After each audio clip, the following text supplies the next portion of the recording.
10 years after Al-Qaeda's attack on the United States killed almost 3,000 people, the Muslim world is still paying the price. The US response has led to death and destruction on a far greater scale than anything seen in Washington and New York.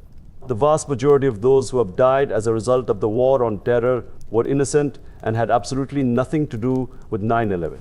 Estimates for the number killed in the invasion and occupation of Iraq range from around 100,000 to over 1 million. Tens of thousands of innocent Afghan civilians have likewise lost their lives. 80% of Afghans had not even heard of 9/11, yet they have been in the middle of death and destruction for the last 10 years. In Pakistan, the analyst Farooq Salim estimates that 347 Pakistanis died in terrorism-related violence between 2003 and 2010. How many more Muslims will have to pay the price? The insane war on terror has decimated two countries, Iraq and Afghanistan, and brought a third one, Pakistan, almost to the verge of collapse. The three countries, despite all the US aid pumped into them, were all in Foreign Policy magazine's list of top 10 failed states for 2010. Nor has the war on terror done the United States public any favors, apart from actually making them less safe by increasing extremists' antagonism towards America. It has helped contribute to their economic downturn. In 2008, put the total cost to the United States of the Iraq war alone at $3 trillion, although by 2010, they were saying this had proved to be conservative. The campaign against terrorism has also done tremendous damage to the reputation of the world's only superpower. A measure of a country's civilization is how it responds to pressure. When tested, the United States failed to rise to the occasion, trampling on its own principles and standards that had once inspired generations across the world, who saw in us history an example of the triumph of freedom and equality over colonial rule. I, like many in the developing world, grew up impressed by the United States and its ideals of democracy and human rights. Yet we saw them all violated in the name of the war on terror. For me, the high point of US moral authority was after the Second World War, when the Nazis, who were responsible for the deaths of over 30 million, were given a fair trial. Churchill wanted them summarily executed, but Roosevelt insisted on a trial. In the words of Justice Robert Jackson, the chief United States prosecutor at the Nuremberg trials, if certain acts of violation of treaties are crimes, they are crimes whether the United States does them or whether Germany does them, and we are not prepared to lay down a rule of criminal conduct against others which we would not be willing to have invoked against us. This was a show of clemency and moral universalism not accorded Muslims since 9/11, trying terrorism suspects like conventional criminals, rather than classifying them as enemy combatants and throwing them in Guantanamo, would have given the United States a moral authority that would have helped win hearts and minds in the Muslim world at this vital juncture in history.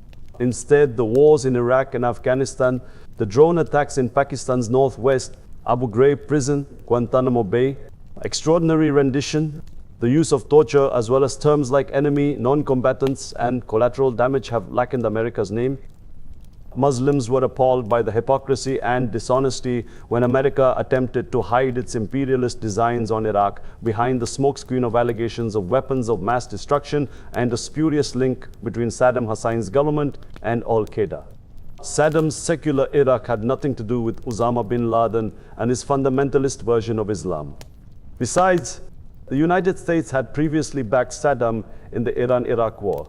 Nor did it escape people's attention that while it proclaimed its desire for democracy in Iraq, Washington had for decades backed authoritarian strongmen in the Middle East in order to protect its own interests. During the Cold War, the threat of communism was the excuse for supporting autocrats in the Third World.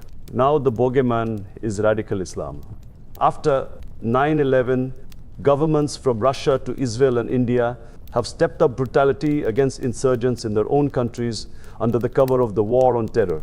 Their vicious suppression of any kind of dissent has further fueled extremism. With revolt spreading across the Arab world in early 2011, they have been wrong-footed, caught on the wrong side of history. For years, dictators like Mubarak have used the threat of Islamism to keep the United States on their side, just as Musharraf did. Even during his last days in power, Mubarak tried to spook the Americans into saving him by claiming radical Islamists would take over Egypt. But now, the ordinary people of countries like Egypt and Tunisia have been revealed to desire nothing more sinister than democracy, rule of law, freedom, jobs, and equality. The myth that the Muslim world is made up of a small section of westernized moderates and a mass of ignorant conservatives ripe for exploitation by radical Islam has been fully exposed. The us-backed dictators and monarchs do not represent the aspirations of the people, who simply want the same rights taken for granted in the West. The irony is that these dictators or puppet rulers, as illustrated by the Shah of Iran, Afghanistan's Hamid Karzai, and our own Musharraf and Zardari, can achieve very little for the United States. The policy is usually counterproductive in the end, because by towing Washington's line, the ruler loses all credibility and the respect of his people. As Michael Schuer says about American foreign policy in his book Imperial Hubris, particularly in regards to Afghanistan and Pakistan, the lesson is not only that others will not do our dirty work, but that others will stop us from doing our dirty work as completely as possible. So committed are we too, finding others to do hard and bloody things for us, that we misread reality and enlist allies who cannot or will not do the job. In Muslim countries, there is immense suspicion about certain lobbies taking advantage of the attacks on Washington and New York to pursue their interests. At the forefront was the lobby described by President Dwight D. Eisenhower in 1961 as the industrial military complex, along with the neocons and their project for the new American century, a Washington think tank aimed at promoting American principles around the world. The 9/11 attacks provided the neocons with the perfect excuse to overthrow Saddam Hussein, since they had been pushing for the idea of regime change in Iraq since 1990. The United States' own inquiries subsequently found there was no connection between Iraq and 9/11. Aligned with them were the Israelis, who felt threatened by Iraq.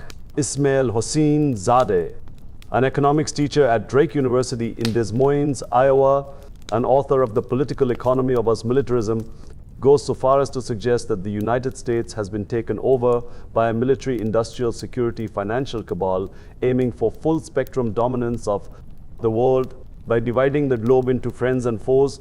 Powerful beneficiaries of war and militarism compel both groups to embark on a path of militarization, which leads inevitably to militarism and authoritarian rule. The war profiteers behind this us-militarization of the world, apart from draining national resources and adding to national debt in the various countries affected, also stoke fear and suspicion amongst different peoples and therefore provoke more conflicts. Much of Washington's reaction to 9/11, however, has been self-defeating, and it has made many mistakes. A major one was failing to distinguish between the Taliban, a medieval militia focused on domestic power, and Al-Qaeda, an international organization aiming to attack American interests across the globe. The Taliban were part of the Mujahideen forces that fought the Soviets. They only took power because of the failure of the post-Soviet governments to impose law and order and start rehabilitating the devastated country. Mullah Zaif, the former Taliban ambassador to Pakistan, describes in his book Living with the Taliban the chaotic conditions that prevailed when the warlords ran Afghanistan. It was those conditions that led to the Taliban taking over. In over 400 years of Islamic history, it was the only time there had been any Taliban-type theocracy. Zaif says that Taliban leader Mullah Omar asked him for help as they had no idea how to run a state. These were boys who'd grown up in war. They'd known nothing else for 16 years. Afghanistan had descended into chaos, with Mujahideen leaders carving out their own territories. Afghanistan is they could hardly find any educated Taliban who knew anything about statecraft. The United States accused the Taliban of harboring Al-Qaeda, but the Taliban inherited Osama bin Laden and his organization, which was already in Afghanistan when they took over. Several times the Taliban offered the Americans compromises that they declined. According to Mullah Zaif, when the Americans were pushing for Afghanistan to hand bin Laden over after the bombings of US embassies in Kenya and Tanzania in 1998, the Afghans offered to have him tried either in the Supreme Court of Afghanistan or in a court formed and chaired by 3 Islamic countries and held in a 4th Islamic country. Washington refused, demanding that he be handed over unconditionally. He claims they would not even consider dealing with bin Laden in The Hague. He also says Mullah Omar made the Americans another offer a few days after the 9/11 attacks, agreeing to have bin Laden tried by an Islamic court, if not in Afghanistan, then in another Muslim country. The Taliban leader stressed the need for the United States to produce evidence of his involvement in the attacks as for any trial. To me, this seemed like a perfectly reasonable condition. When the Russians tried to extradite Chechen rebel commander Ahmed Zakayev from the UK on terrorism charges in 2003, London insisted that Moscow prove their case in a court of law. A British court then rejected the request because of lack of evidence. Bush was determined to invade Afghanistan though, and war, instead of being a last resort, became the first option after 9/11. Right from the start, Washington showed it was not prepared to use due process in dealing with whoever it considered as terrorists.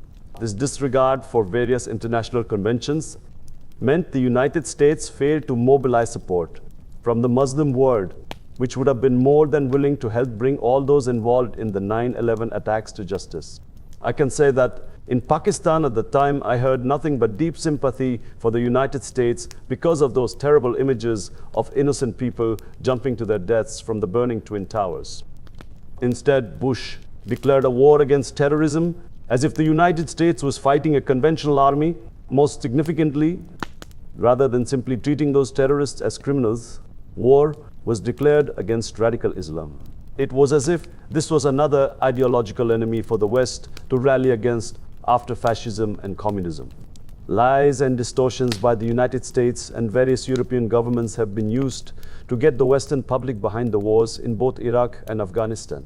Inevitably, this fanned the perception that all Muslims were on trial.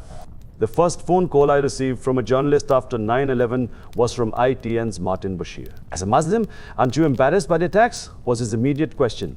I was shocked, then realized this was what others would be thinking too. Implying all the world's 1.3 billion Muslims should feel in some way responsible for an act of a handful of criminals is a bit like asking a Christian to feel responsible for Hitler or Stalin and their atrocities, or asking a Catholic in Rome if they supported the IR blowing up children, tourists in Omagh in 1998. By putting a whole religion in the dock, the United States and its allies alienated many normal Muslims. Bush's response also served to further the terrorist cause. They were elevated from mere criminals to holy warriors acting in the name of Islam.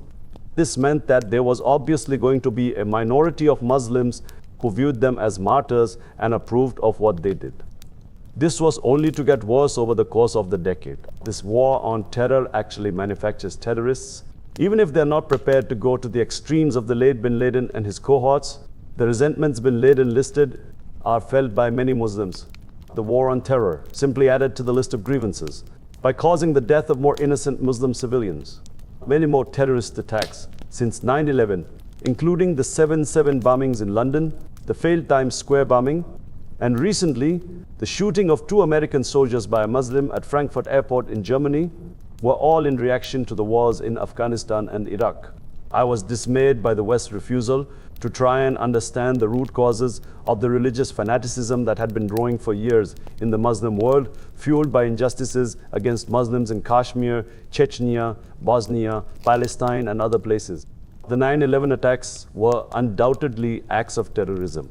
But much of the fighting going on in many of these places is a question of ordinary Muslims reacting to what is perceived as foreign invasion or occupation. When a Muslim insurgent fights, he does so in the name of Islam because to fight against injustice is jihad. Moreover, people signing up to fight alongside their Muslim brothers from other countries is simply like British or American Jews wanting to do national service in Israel. It is a question of identifying with the struggle of your co-religionists. To the Islamic world, it seems that the international community is always ready to leap to the defense of Christians, but that it turns a blind eye when it comes to Muslims' right to self-determination. The UN agreed to a referendum on Christian majority East Timor's independence from Indonesia, but the UN resolution to hold a referendum on Kashmiri independence was never implemented, nor were various UN resolutions against Israel. There are many conspiracy theories surrounding 9/11, but for me the biggest conspiracy of all was the way in which genuine political concerns in the Muslim world over the Palestinian-Israeli issue were portrayed as religious warmongering. When Saudi Prince Al-Walid bin Talal bin Abdul Aziz Al Saud suggested that US policy in the Middle East and on the Palestine question in particular, might have contributed to the 9/11 attacks. New York Mayor Rudolph Giuliani promptly rejected the prince's offer of $10 million for the Twin Towers Fund. I am telling Americans what America is beginning to know already. The prince told the New York Times at the time, America has to understand that if it wants to extract the roots of this ridiculous and terrible act, this issue of the Palestinians has to be solved. Bush claimed Al-Qaeda, hate our freedoms, our freedom of religion, our freedom of speech, our freedom to vote and assemble and disagree with each other.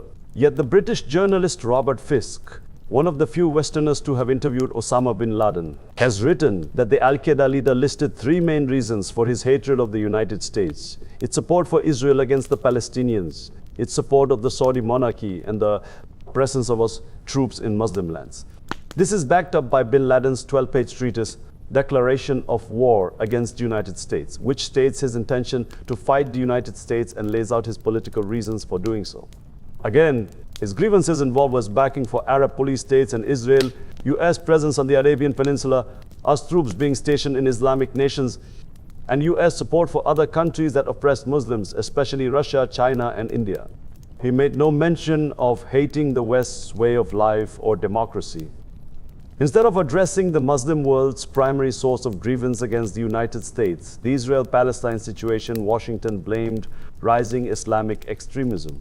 Bush's suggestion that there was some kind of cultural battle going on between the West and Islam risks becoming a self-fulfilling prophecy.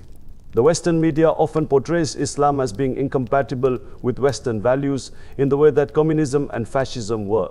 But if you are going to make one religion your foe, how do you define that religion? Islam is different in every country. It varies across the world. Moroccan Islam is different to Indonesian Islam, which is different to Pakistani Islam. Even within the 4 provinces of Pakistan, there are differences in the way the religion is practiced. Within every religious community, there are a variety of cultures and views, and every human community and every religion has a minority of radicals. To many Muslims, US interference in internal politics, its disregard for other countries' sovereignty, its backing of corrupt dictators, and most of all its invasion of Iraq and Afghanistan are just the latest examples of colonial injustices in a long list that started with Napoleon's invasion of Egypt in 1798. Young Muslims today are horrified to see the independence their forefathers battled so hard for compromised by corrupt rulers who have bartered the freedom and sovereignty of their country to get us backing. Of course, the white Western man has been imposing his version of events on the world for centuries. When I was growing up, we used to read comic books in which the Red Indians were the baddies and the cowboys the goodies. When I got older, I discovered that actually the Red Indians were decimated, wiped off their own land, like the Aborigines in Australia. Then we had decades of governments, and with them popular culture invoking fear over the threat of communism. Now when I watch films with my sons, the baddies are often Muslims. I expected a backlash after 9/11, but had not anticipated its ferocity. The campaign to instill fear amongst Western populations about the threat from what has at times been hysterically referred to as Islamofascism has given way to rising Islamophobia. The ascent of right-wing, anti-immigration parties in Europe, the misleading and sometimes downright sensationalist reporting against Muslims in the right-wing Western media, France's ban on the burqa, Switzerland's ban on minarets, and the furor over the Muslim Community Center near New York's Ground Zero have helped the radicals' cause and alienated ordinary Muslims. Bush's attitude of you are either with us or against us has hardened attitudes towards the United States and by extension the West. Bush and Blair claimed this was a war against radical Islam.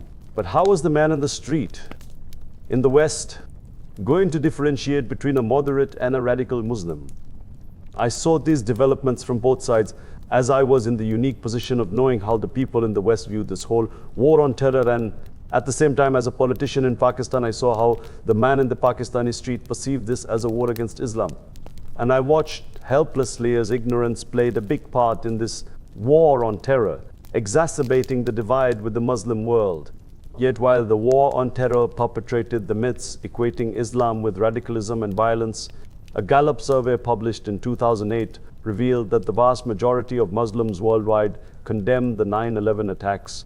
It seemed that actually most of them aspired to the West's standards, on freedom of speech and politics, fair judicial systems, and democracy.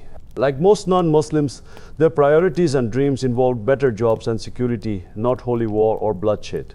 The survey's findings are clearly borne out by the 2011 uprisings in the Middle East. According to the poll, only 7% of respondents around the world thought that the 9/11 attacks were completely justified and viewed the United States unfavorably. But they were motivated more by fears of us occupation and domination rather than cultural differences. What most Muslims surveyed and most admired about the West was its technology and its democracy, the same two answers given by Americans when asked the same question.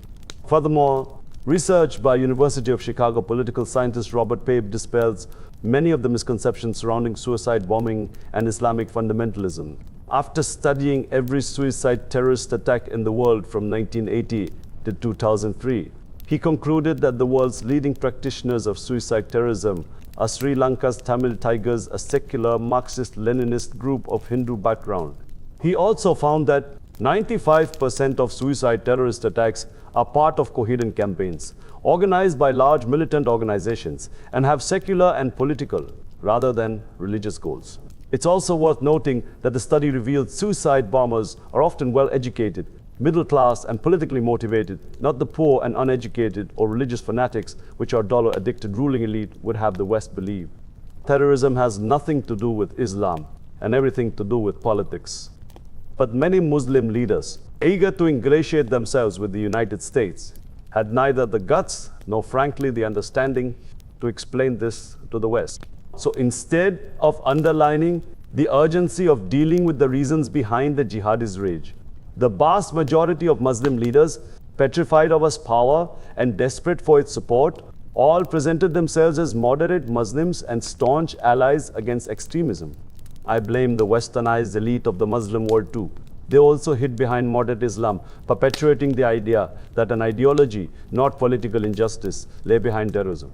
This idea that one has to distinguish between a moderate and a radical Muslim is extremely dangerous. The 9/11 attackers did not look or behave like bearded fundamentalists, nor did Faisal Shahzad, Pakistan-born as citizen convicted of an attempted car bomb attack in New York's Times Square in 2010. The collective failure of the Muslim world's elite to fight back was a sorry indictment of our intellectual firepower. Anyone who tried to point out the causes behind terrorism or suggest political rather than military solutions was ridiculed or labeled a sympathizer. An often reference to Chamberlain's appeasement of Hitler was made. All debate was stifled. This was reminiscent of the kind of propaganda used by Joseph Goebbels, the Nazis' minister of propaganda, who manipulated the masses by scaring them with potential threats, and if anybody objected, accusing them of being unpatriotic, even treasonous. Meanwhile, Western intellectuals just did not have the knowledge of Islam to counter the rising tide of Islamophobia. Our best defense came from the left-wing media in the Independent. Unlike real liberals, such as the British Pakistani journalist Tariq Ali, the left-wing media and intelligentsia in Pakistan failed to take a stand against the many human rights abuses of the war on terror. The main reason behind this was that they genuinely believed there was a threat of Talibanization of Pakistan, and they felt this perceived threat was greater than the human rights abuses caused by the drone attacks and operation by Pakistani forces in the tribal areas. Journalists and columnists who had previously presented themselves as anti-imperialist liberals suddenly backed our surrender to the US war on terror, and their silence on the threat to Pakistani sovereignty and to their countrymen being bombarded was deafening. Most shockingly, some of those who call themselves liberals have backed the bombing of villages, whether by drones, the Pakistan Air Force helicopter gunships or artillery, and have accepted the deaths of innocent civilians, women and children as collateral damage. The NGOs did nothing, as most were funded by Western donors, and the mainstream parties were likewise silent because they were so scared of losing Washington's backing, but left only my party and the religious parties to take a stand. Much of my politics since 9/11 has been based around opposing corruption and Washington's war on terror, and highlighting the many devastating and long-term consequences both have had for Pakistan and for the West. Because of this, I have been accused by the so-called liberals in Pakistan's English language press of being a right-wing hardliner and even pro-Taliban. I always maintained there was never going to be a military solution, either in Afghanistan or in Pakistan's tribal areas. In fact, the war has led to a growing radicalization of our society and the creation of terrorists. According to the WikiLeaks cables released in 2010, the former US ambassador to Pakistan, Ann Patterson, also considered the drone attacks and military operations counterproductive. For someone who grew up being told by my parents how lucky I was to live in an independent country after centuries of colonial rule, I found Musharraf and Zardari's total subjugation of Pakistan's sovereignty to the us as the ultimate humiliation. First to go in Musharraf's string of abandoned principles was our relationship with Afghanistan. Soon after the 9/11 attacks, Washington gave him a list of 7 demands. These involved clamping down on Al-Qaeda operations on the Pakistani border, handing over intelligence information, granting us access to Pakistan's naval and air bases, breaking off diplomatic relations with the Taliban regime in Afghanistan, and cutting off their fuel supply. Musharraf immediately agreed to all 7 demands. A good relationship with Afghanistan had been key to Pakistan's strategy of strategic depth towards India. That meant ensuring a pro-Islamabad regime in Kabul to counter any potential aggression from the east. Pakistan had recognized the Taliban regime since 1996. The alacrity with which Musharraf capitulated amazed even Washington, dismayed the Pakistani military, and shocked the public. He took us into the war on terror, when no Pakistani had been involved in the 9/11 attacks, and Al-Qaeda was a CI, a trained militant group based in Afghanistan, and there were no militant Taliban in Pakistan. He also gave US intelligence agencies a free hand to pick up any Pakistani citizen or foreigner suspected of terrorism. The problem with Musharraf was that he had no roadmap and therefore no idea about when to compromise and when not to. There was no parliament or cabinet for important decisions to be debated, and therefore they were made out of short-term expediency and opportunism. Of course, he should have offered to help the United States apprehend the perpetrators of the 9/11 attacks. After all, he was in a prime position to explain to the Americans the best way of dealing with Al-Qaeda. But as the leader of Pakistan, he should also have made sure that Pakistani's interests were protected. He tried to rally public opinion behind him by using exactly the same weapon that Bush and Blair used to galvanize their public fear. He maintained that cooperation with Washington was vital for safeguarding Pakistan's nuclear assets and its policy on Kashmir. In an all-party conference not long after 9/11, he told us that the United States was like a wounded bear, lashing out all over the place. We had to go along with whatever it wanted, otherwise we could be destroyed. General Musharraf wrote later that the US Deputy Secretary of State, Richard Armitage, told his intelligence director that we had to help the US or Pakistan will be bombed back to the Stone Age.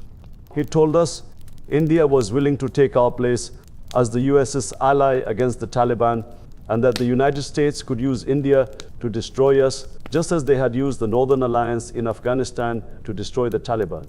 I have never seen Pakistanis so petrified of US anger as during this period. This is a typical example of how fear can be used as a weapon by the ruling elite to make the people fall in line. At the same time, it shows that policies based on fear always end up in disaster. A decade later, Pakistan would realize the full impact of these fear-based policies when its very existence would be at stake. Yet by continually capitulating to Washington's demands, Pakistan is in a worse situation than it was before 9/11. Contrary to Musharraf's line that Pakistan had to stand alongside Bush in the campaign against terrorism or India's hand would be strengthened, the invasion of Afghanistan succeeded in replacing a pro-Islamabad regime with a pro-New Delhi government in Kabul. Pakistan's main geopolitical concern has always been and still is India. It now feels encircled, with India building up its influence across Afghanistan in the form of aid, consulates, trade, and even the soft power of Indian culture through television and films. Nor have our efforts given us any kind of special status in Washington. Despite all our sacrifices, if any attack was to take place against the United States by a person with any links to Pakistan, we could still be bombed by our so-called allies. According to the eminent journalist Bob Woodward in his book Obama's Wars, if Faisal Shahzad's attempt to detonate a bomb in New York had succeeded, the United States would have bombed up to 150 known terrorist safe havens in Pakistan. Meanwhile, as has been made evident in the material made available by WikiLeaks, The US Embassy in Pakistan operates more or less like the Viceroy's office in the days of the British Raj, and it would brook no criticism. While the Pakistan government was treated as an ally, the people of Pakistan were treated as potential enemies. War, so many examples of Pakistanis being maltreated in Europe and the US. In Macedonia, 6 Pakistanis were shot dead as terrorists. Only later did it emerge that they were businessmen. In Greece, 5 Pakistani businessmen were jailed, interrogated, and tortured. Only they were innocent. In Britain, there were many cases of Pakistanis being picked up by the security services. The worst case was one where 7 Pakistani students were suspected of terrorism and locked up for 6 months in high security jails before being found innocent and then deported. 2 of them came to see me at my office in Islamabad. They were boys from ordinary families whose parents had sacrificed so much to send them to England for their education. And here they were deported when it was clear they were innocent and had their careers ruined. I met a couple of Pakistanis on a plane who told me horrendous tales of their being picked up in the US, maltreated in jail, and then deported. Because of my frequent and vocal objections to the war on terror, many of its victims have come to me for help over the years. Following 9/11, non-Pakistani Muslims, particularly Arabs, were very vulnerable in Pakistan. The disgraceful way Muslim foreigners were treated during this period is a shameful part of our history. They all became potential terrorists and many were denied any opportunity to prove their innocence. People were picked up and just disappeared. Some were killed without any independent investigation into whether they were guilty or not. This is where, in seeking to protect its own against terrorism, Washington contributed to the abuse of human rights in other countries. In the UK, when London's Metropolitan Police shot dead an innocent Brazilian man after the 7/7 attacks, there was national outrage leading to a proper inquiry and compensation for the family.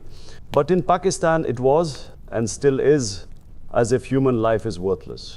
I started to receive a succession of visits or calls to my office from people whose loved ones had disappeared, picked up by the Pakistani army or intelligence agencies.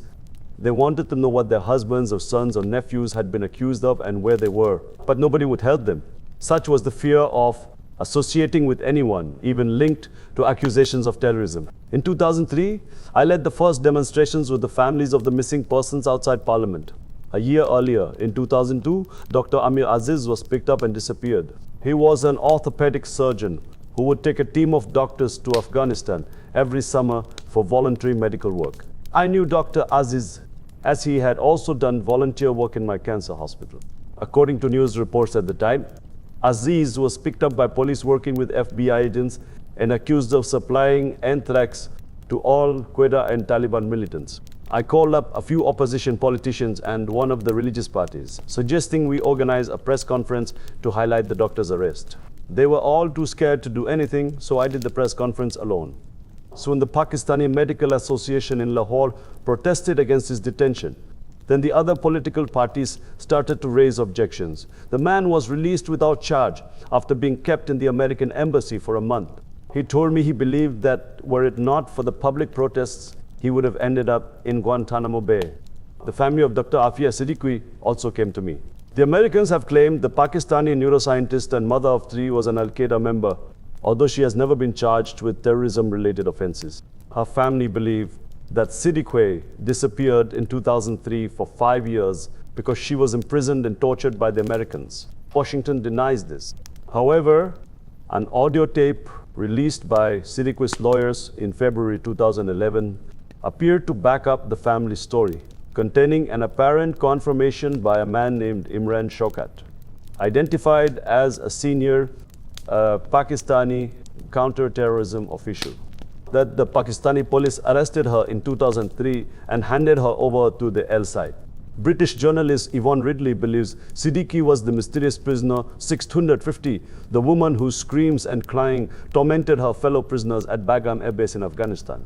When Siddiqui first disappeared, her uncle rang me and told me that the last her family had heard from her, she was about to take a train from Karachi to Islamabad with her 3 young children, and that she had been too scared to travel by plane because she had heard she was on some FBI list. Afia's mother then called me asking for help. I agreed to do a press conference with her, but the following day, She backed out after receiving a phone call from one of the Pakistani intelligence agencies warning her that if she went ahead with the press conference, she would never see her daughter or 3 grandchildren again. Initially, the PPP and PMLN did not dare touch Siddiqui's case. Many Western-financed NGOs swallowed their supposed concern for human rights and also steered clear of it. In 2008, I agreed to hold a press conference with Yvonne Ridley in Islamabad calling for Siddiqui's release. While previously the press had avoided the story, now it got extensive coverage. Siddiqui was to become a national cause celebre. Soon after the press conference, she was apparently arrested by the Americans in Afghanistan. They claimed that while in custody, she grabbed a gun and fired on us army officers and FBI agents without hitting any of them. She was whisked to New York, charged with attempted murder, and in 2010, handed down an 86-year jail term. Siddiqui's conviction had an inflammatory reaction over us. Double standards and set off rallies in the streets of Pakistani cities. Our soldiers implicated in the deaths of innocent civilians in Iraq and Afghanistan are unlikely to ever receive such a sentence. Cold-bloodedly murdered 2 teenagers. He was whisked out of Pakistan by the US in early 2011. In 2008, a member of my party from Waziristan who lived in Karachi, Jahanzeb Burki, suddenly disappeared. He had been picked up by soldiers of the Frontier Force and taken to the Balahiza fort in Peshawar. My party staged demonstrations in Karachi and I spoke to the senior police official, demanding to know what had happened to him. He was released a few days later and told me he'd been interrogated not just by officers of the Frontier Force, but also by some Americans. They wanted to know why he had given 500 Nauran rupees to the Taliban when he was visiting his home in Waziristan. Jahanzeb admitted to giving the Taliban the money, but added, "Would you have saved me if I'd refused the Taliban?" According to him, others in his situation had not been that lucky. Had there not been demonstrations for him in Karachi, this could have been a death sentence. Jahanzeb's story typifies what is happening in the tribal areas, squeezed between the Taliban on one side and the security forces on the other. As there is no law there, summary executions on both sides take place all the time. One of the most shameful events in our history took place in Quetta only this year. 2011, 5 unarmed Chechens, 3 women and 2 men, were gunned down at a security checkpoint by the police. The police claimed they were terrorists, but a photograph was released of one of the women, who it turned out was 7 months pregnant, showing her putting her hand up to beg for mercy or pointing to God. I found that so awful. God knows how many such incidents have taken place that have not been caught on camera. Another scandal illustrating the Musharraf government's appalling record on due process was the treatment of Mullah Zaif. The Taliban government's ambassador to Pakistan was with total disregard for diplomatic immunity as outlined by the Geneva Convention, seized by the Pakistani authorities a few months after the 9/11 attacks and handed over to the Americans. I had met Zaif in 2000 while he was walking in Islamabad to talk about the build-up in tension at the time between Iran and Afghanistan and found him to be a very civilized, cultured and softly spoken gentleman. In his book, My Life with the Taliban, he describes what happened when the Pakistanis handed him over to the Americans. They ripped the black cloth from my face, and for the first time I could see where I was. Pakistani and American soldiers stood around me. The Pakistani soldiers were all staring as the Americans hit me and tore the remaining clothes off from my body. Eventually, I was completely naked. Saluting this disgraceful action of the Americans, they held a handover ceremony with the Americans right in front of my eyes. That moment is written in my memory like a stain on my soul. Even if Pakistan was unable to stand up to the godless Americans, I would at least have expected them to insist that treatment like this would never take place under their eyes or on their own sovereign territory. Anyone having anything to do with the Taliban was considered a terrorist. Yet up till 9/11, Pakistan had been one of only 3 countries to recognize the Islamic Emirate of Afghanistan. Saudi Arabia and the United Arab Emirates were the others. So of course there were people with links to institutions and people there in Pakistan. The Taliban were considered fundamentalists, but not terrorists. As for Al-Qaeda, few Pakistanis had ever heard of them. If they had, they considered them to be like the Afghan Mujahideen, a jihadi organization that had originally been formed to fight the Soviets, regardless of what any of these terrorism suspects are believed to have done. The most important point is that due process should have been followed. That is the mark of a civilized country. Pakistan, as fragile democratic institutions were under attack, though as Musharraf's government chipped away at rule of law across the board. The general had to take increasingly unconstitutional steps to shore up his power as his alliance with the United States dented his popularity. One compromise followed another. On coming to power, he made an immediate show of cracking down on graft. Zardari had been jailed for corruption, while Benazir had already left the country to escape charges leveled at her under Sharif's regime. Sharif himself was sentenced to life imprisonment on hijacking and terrorism charges the year after the coup. But in another one of Musharraf's compromises, he was soon pardoned and went into exile in Saudi Arabia.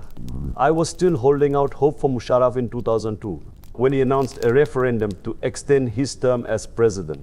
His assumption of power had been challenged by several court petitions, so he had introduced the Oath of Judges order in early 2000, which required judges to take a fresh oath of office, swearing allegiance to military rule. A few refused and resigned in protest, and others were dismissed by Musharraf. The Supreme Court was insisting that he hold national elections by 12 October 2002. So he needed a referendum to bolster his legitimacy as president after the return to democracy. My party's central executive debated for a day and a half whether to support this highly unconstitutional proposal. After all, the general had promised a return to democracy within 3 years of his coup. In the end, we could not decide, so I rang Musharraf, who invited us all to go and discuss it with him in person. He persuaded us that he needed the guarantee of another 5 years in office in order to implement his anti-corruption campaign. He succeeded in charming everyone, even the few skeptics on our Central Executive Committee. He succeeded because we were still wary of Benazir and Sharif making a comeback amid memories of their incompetence and corruption. Nonetheless, the referendum turned out to be a disaster, drawing widespread allegations of ballot rigging. Musharraf claimed 50% of the voting population turned out, and that 98% voted yes to 5 more years of him. It was so obviously not true, it was a national embarrassment. The government had been able to deploy all its resources to encourage turnout while banning political parties from holding rallies against the referendum. My party was deeply embarrassed about supporting this fraudulent referendum, and I had to go on television eventually and apologize to the nation for supporting it. This made my party and me realize that in future, never again would we support anything unconstitutional. The United States conveniently turned a blind eye. I am not going to indulge in the specific dynamics of politics in Pakistan.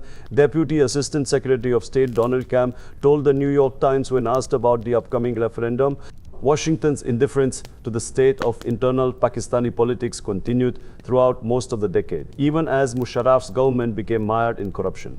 Having allowed the country's crooked political mafia to infiltrate his government, Musharraf became increasingly compromised.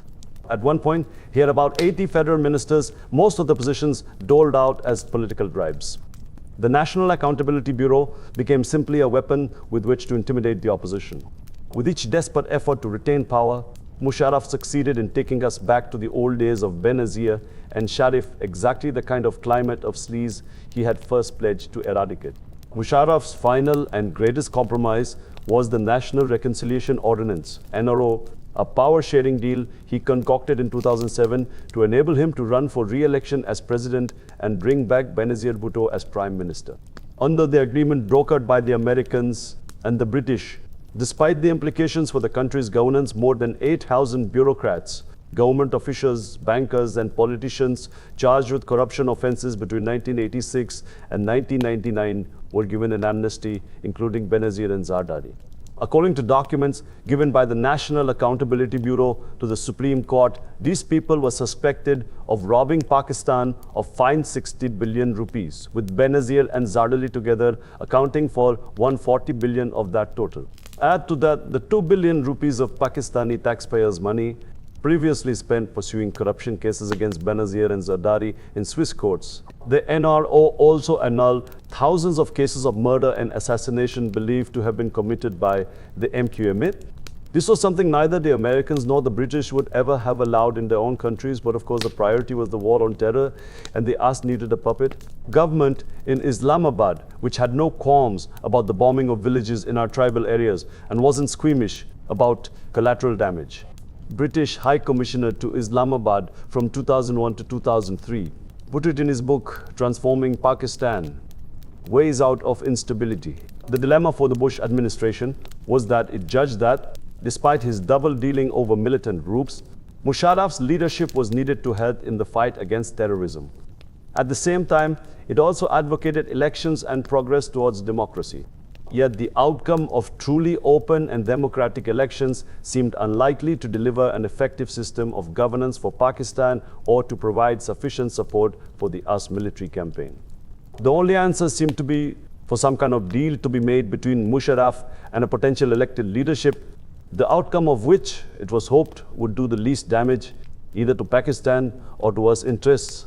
Of course, it has damaged both, but most of all Pakistan, in brokering the NRO and giving Pakistanis the impression that Benazir Bhutto was being rehabilitated in order to do Washington's bidding. The Americans had given her the kiss of death. Much later, WikiLeaks revealed Asif Zardari had told the US ambassador that Benazir was only returning to Pakistan after getting a green light from the Americans. A few weeks before Benazir's death, I was at a conference in Delhi and talking to Mehbooba Mufti, the Kashmiri politician, when Jeb Bush George W. Bush's brother joined us. He asked me, were people excited about Benazir coming back? She is a dead woman walking, I said, a target to the militants on one side, because she had adopted Washington's policies on Al-Qaeda and the Taliban, and on the other side, a target to politicians threatened by her. They could have her assassinated and blame the Taliban. Poor Benazir didn't have a chance. She might have escaped when Musharraf declared a state of emergency on 3 November 2007. She boycotted the election and flew to Dubai. She had seen the low turnout at her rallies. Her popularity had plunged as she was perceived as a US stooge and had aligned herself with Musharraf. Sadly for her, Washington forced her to change her decision, and within 48 hours, she was back in Pakistan. Musharraf, after finally resigning from his army post, succeeded in his plan of being sworn in for a second term as president. But poor Benazir was assassinated in a suicide bombing at an election campaign rally in Rawalpindi in December. Zardari has vowed to hunt down those responsible, but there has been little progress in the investigation, and her death remains one of the most speculated upon mysteries in Pakistani history. Hey, it was the reaction of the People's Party that was hard to understand after making various accusations at the establishment, at the Taliban, and at the Q League. They called for a UN inquiry. People asked, why would a party sitting in government ask the UN to conduct an inquiry when all the intelligence agencies were controlled by that party now in power? The UN inquiry took 3 years and, in April 2010, dismissed allegations against Zardari, blamed Musharraf for failing to protect Bhutto, and accused police and intelligence officials of hindering the probe into her death. Everyone knew it was a cover-up, and whoever had with undue haste hosed down the crime scene did irreparable damage to investigations. We didn't need 3 years of UN inquiry to tell us this obvious fact. In February 2011, an arrest warrant was issued for Musharraf in connection with Bhutto's assassination. When I came out of jail in 2007, I felt there was so much opposition to Musharraf he was unlikely to win even if he leaked the polls, and felt the APDM, all parties democratic movement, should contest the elections. However, other opposition parties and members of the lawyers' movement were less confident. Musharraf had only given us 5 weeks' notice for the elections. Emergency rule was still in place. There was a clampdown on the media, and Musharraf controlled the caretaker government, the local administration, the intelligence agencies, the election commission, and the Supreme Court. They felt it was impossible to have free and fair elections. If he won, he would declare the polls a referendum against the Chief Justice, and the puppet judges he had already started to fill the judiciary with would be legitimized. That would put an end to any hope of having an independent judicial system for Pakistan. The Americans didn't seem to care. The State Department kept talking about free and fair elections and reversing the state of emergency, but failed to mention the reinstatement of the judges, especially the Chief Justice of the Supreme Court.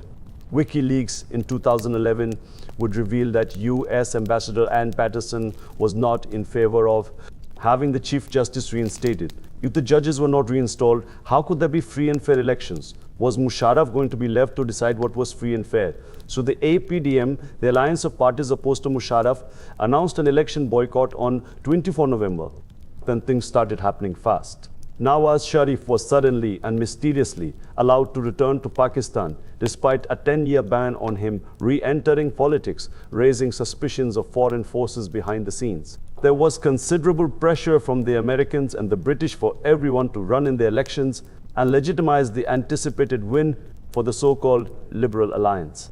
Having led the move to boycott the elections, Sharif then started to waver before finally betraying us all by succumbing to a combination of American, British, and Saudi pressure. I remember him disappearing for about 40 minutes during an APTI meeting to take a phone call from then British Foreign Secretary David Miliband. Most of the rest of the APTIMA, a combination of religious, regional, and secular parties as well as my own, went ahead with the boycott. Later, we discovered that Asfandia Wali, leader of the Awami National Party and NP, the main Pashtun party, had been somehow lured into also running during a trip to Washington. The 2008 elections were never meant to bring democracy to Pakistan, which the lawyers' movement, along with my party and backed by the civil society groups, had struggled so hard to get. By 2004, anger had been growing over the wars in Iraq and Afghanistan, rampant human rights abuses, and Pakistan's loss of sovereignty. For the Muslim masses, and especially the jihadi groups, the invasion of Iraq was the last straw, confirming their belief that the United States was at war against Islam. Their anger at Pakistan's alliance with Washington deepened. As we'll see later, the crucial turning point was when Musharraf launched military operations in Waziristan, sparking a revolt against the army by tribal Pashtuns. It was also the year that the CI also launched its highly controversial covert campaign to target militants with drone attacks in the tribal areas. It was also the time when the jihadi groups that had been nurtured by both the ISI and the CIA during the Soviet war in Afghanistan turned against the Pakistan army. When these groups went and joined what became the Pakistani Taliban. One of them was Ilyas Kashmiri, a former decorated asset of the ISI, who had joined the jihadi group to fight in Kashmir. After 2004, he turned against the army and was responsible for many daring attacks until he was killed by a drone attack in Waziristan in June 2011. Attacks against security forces, particularly the army and the police, shot up after 2004. There were assaults on offices belonging to the ISI and FIA, the Federal Investigation Agency, as well as against Pakistan Air Force employees. Musharraf himself became a target with at least 4 attempts on his life. In 2009, 6 soldiers died in an audacious assault on the army headquarters in Rawalpindi. Another decisive factor in this growing hostility towards the security forces was the Lal Masjid affair in 2007, when the army stormed Islamabad's Red Mosque, killing scores of religious students holed up inside the mosque. For several months beforehand, tension had been rising between the mosque students and the authorities, but Musharraf failed to take any effective action over what should have been simply a police matter.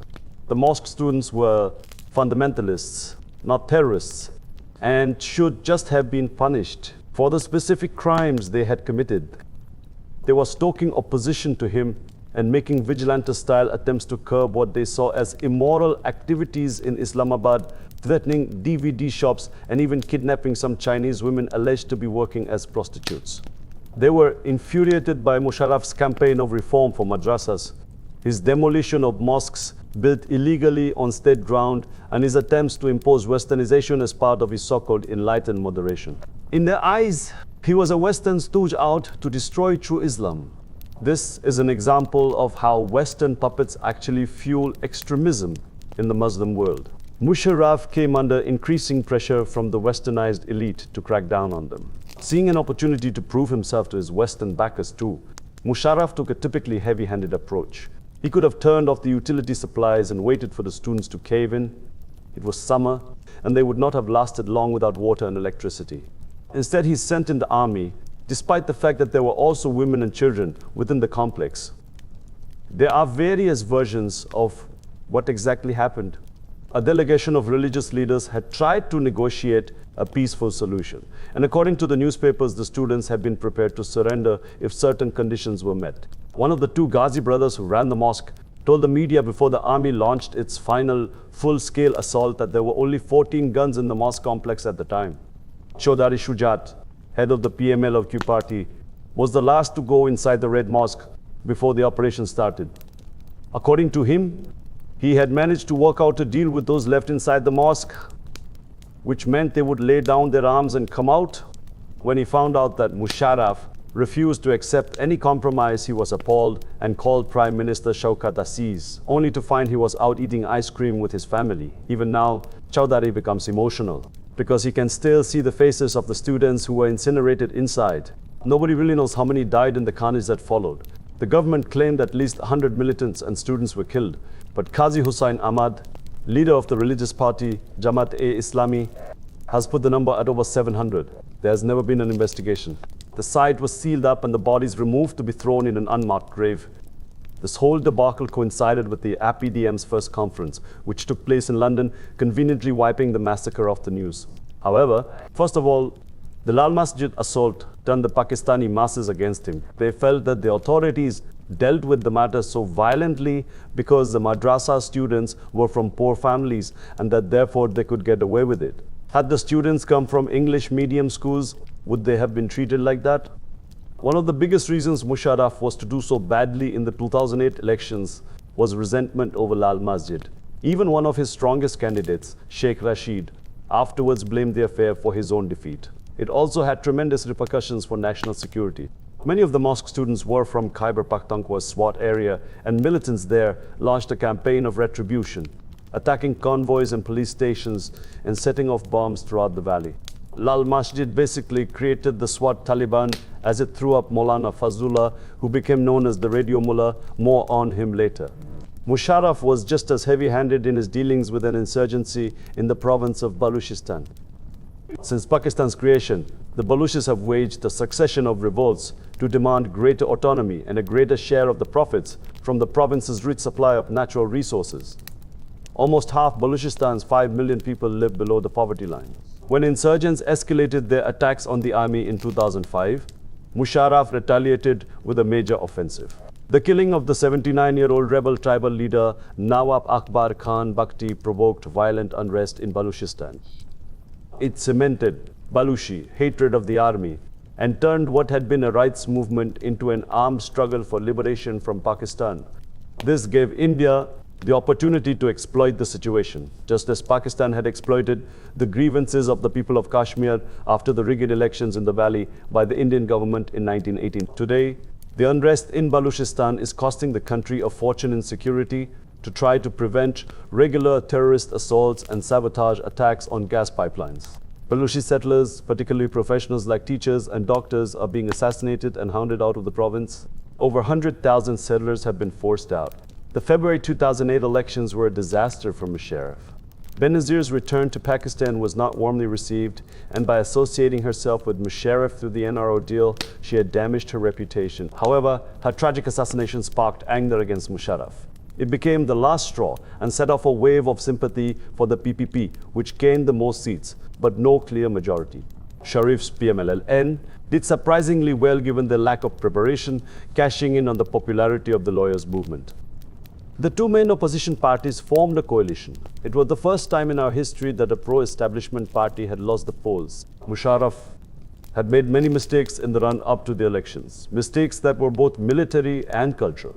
Campaign of enlightened moderation helped further alienate sections of Pakistani society, making them more likely to sympathize with extremists.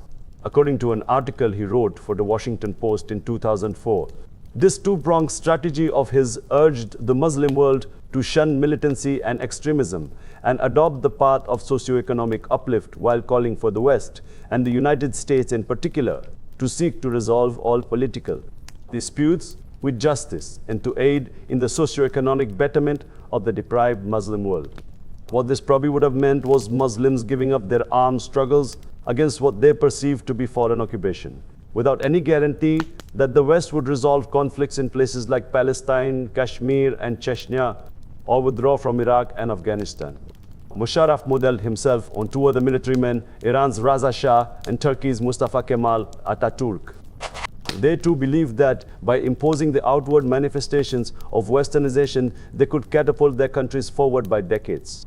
For Musharraf, westernization was modernization, but he used westernization selectively. The West's success lay in genuine democracy, strong institutions, education, and independent judiciary, a free media and free speech, whereas Musharraf was doing the opposite. This is the solution for the Muslim world: a genuine democracy, freedom of speech that allows open debate, an evolution of our culture. What it does not need is pseudo-westernization, with Muslim westernized elites aping superficial aspects of the Western society, in reaction to which we have seen the growth of fundamentalism, which in turn stunts the growth of our culture. Musharraf took the Pakistani elite's obsession with being Western clones to new heights. There were fashion shows put on for foreign dignitaries in the houses of the president and the prime minister. I can remember a politician's wife complaining to me about how embarrassing she always found this. Female television presenters on some channels were told to wear Western dress. The use of English in the media was encouraged. Musharraf often spoke in English himself at press conferences, and Shaukat Aziz, then finance minister, delivered the national budget in English, a language spoken by only a tiny minority of the country. On TV, programs like the Pakistani version of Blind Date started appearing. In the past, they would never have been seen on our screens due to the sensitivities of the culture of the masses. For ordinary Pakistanis, this came across as Western vulgarity and bred fear and resentment. In my constituency, Mianwali, locals told me about their dislike of it, complaining that it had become difficult for families to watch television together. And so, thanks to Musharraf and America's war on terror, Pakistan finds itself in its sorry predicament today. We now have our worst ever government, that of Zardari.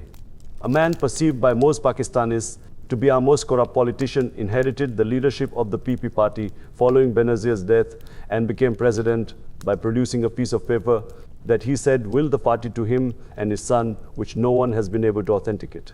On the basis of that, he has become our president.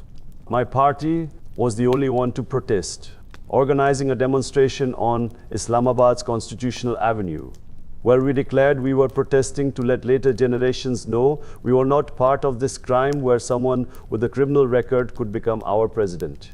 The other parties were too afraid of Zardari, knowing he had the ability to ruthlessly exploit any weakness in a corrupt politician.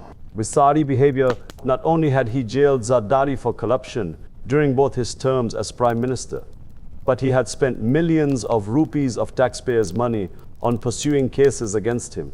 Now he became Zardari's biggest supporter, and in the presidential election did not even challenge his nomination papers. Of course, the reason was not that Sharif suddenly had a change of heart.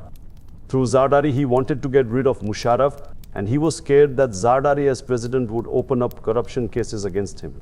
However, one good thing that came out of the elections was that there was a lull in terrorism, as both the PPP and the PMLN had spoken out in favor of a political solution to the war on terror and said they were against military action in Khyber Pakhtunkhwa.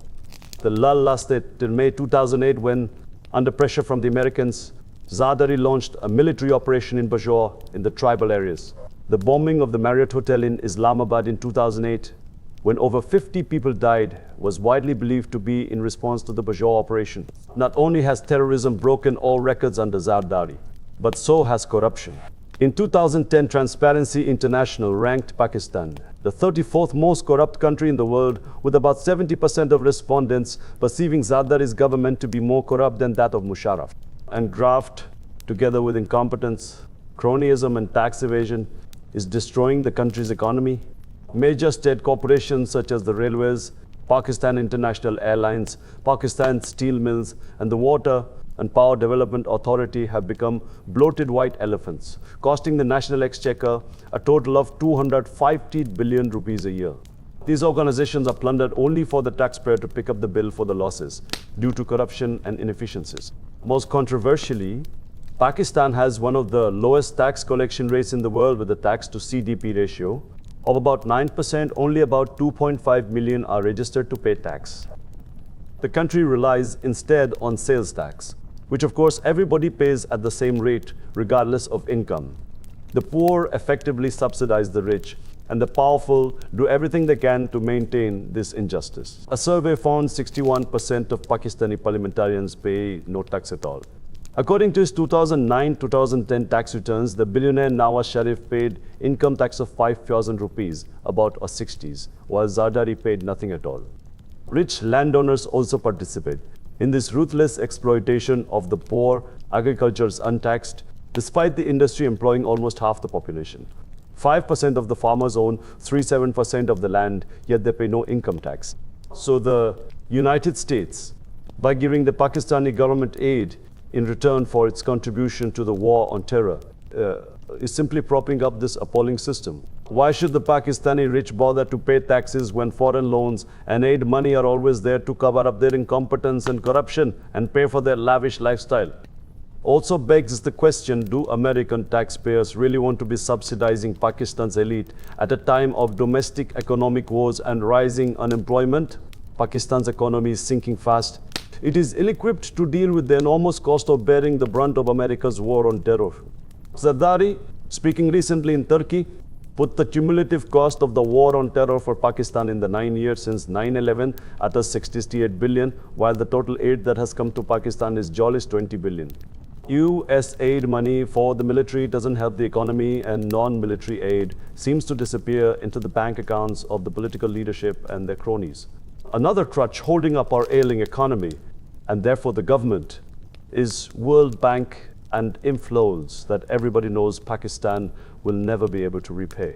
These loans, along with us and European aid money, are like bribes to the Pakistani political elite to keep fighting America's war for them.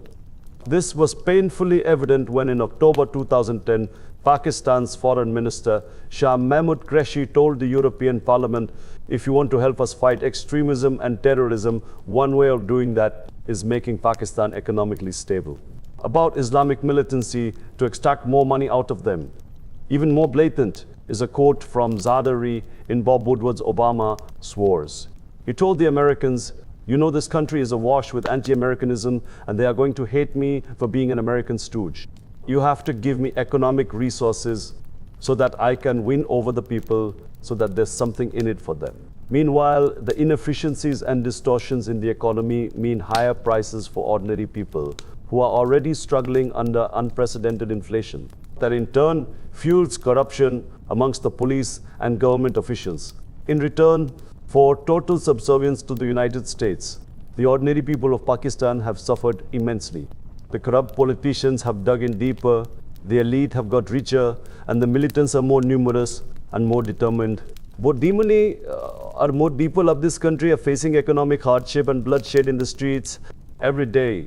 The newspapers are filled with reports of people killing themselves and sometimes their families because of desperation over how to make ends meet. 34,000 innocent people have been killed since 2003.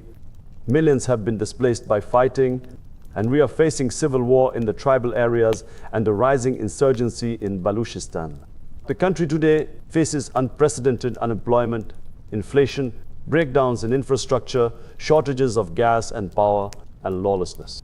Our capital is like a city under siege. Its people subject to routine security checks as if every Pakistani is a potential terrorist, a situation the police often make use of to extract bribes. A fortune is spent on the security of politicians to the detriment of the rest of the population. In Punjab, almost half of a 900-strong elite police force is deployed to protect the Sheriff family, while 64% of all police in the capital are on VIP duty. Cleverly, Zardari has made sure to co-opt the opposition by giving the main parties a stake to uphold this corrupt system. The PPAR controls the center and Sindh.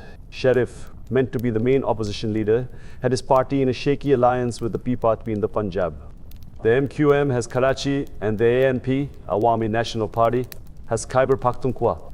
Even the MMA, the religious coalition, leader Maulana Fazlur Rahman, who is perceived to be very pro-Taliban, became part of his cabinet at one point.